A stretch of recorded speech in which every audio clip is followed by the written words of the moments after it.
We kept this kind of longing to go to the States and bring Far Cry to the States, but it's not easy to do. The idea of going to a frontier in the States and bringing you to a place that you kind of know already. And just the concept that the thing that's in your backyard could be even more exotic than going 1,000 miles away. And that's why we brought it to the States. I am your father, and you are my children.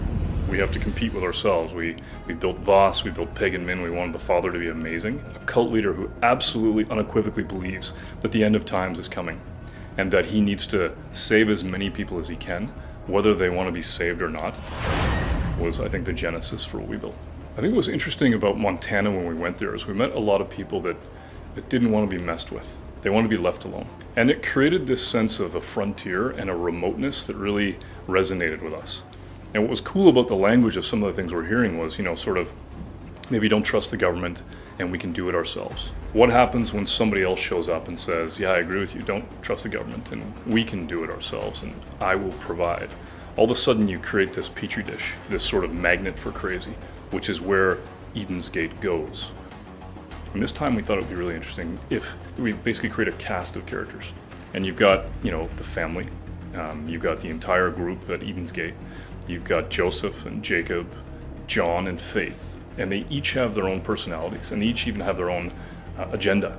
But then at the same time, you have all the characters that you have out in the open world. So you've got Mary May, and Nick, and you've got Pastor Jerome, and a host of other characters that you can meet and interact with. And when we see those characters come to life, and we see that they're not just AI waiting around to give you a mission, they have real personalities, they have opinions about stuff. The world feels real. You're gonna need to get help. And when we were in Montana, we met really interesting people that we imagined could really take care of themselves. I think that what's cool about that is that you go out into the world and you meet people for the first time. You don't know them. Maybe they don't trust you. But if you can strike up a deal with them, if you can have a conversation with them and make them part of what it is that you're building, they can join your resistance. And now you have a guns for hire that comes with you. When I think of Far Cry, I think about the idea of kind of sitting at a bar, having a scotch, and somebody comes up behind me and starts to talk about an urban legend that happened kind of to them. And they're telling the story of survival in a frontier, and it's twisted, it's unique. That's what makes a Far Cry story. And if I can imagine myself at that bar, and I can hear that story and go, okay, we could build that, we could make that, that's a Far Cry. And I do that for all the projects that we work on. It's like, could that be real? And in this case, I think that bar is actually in Montana.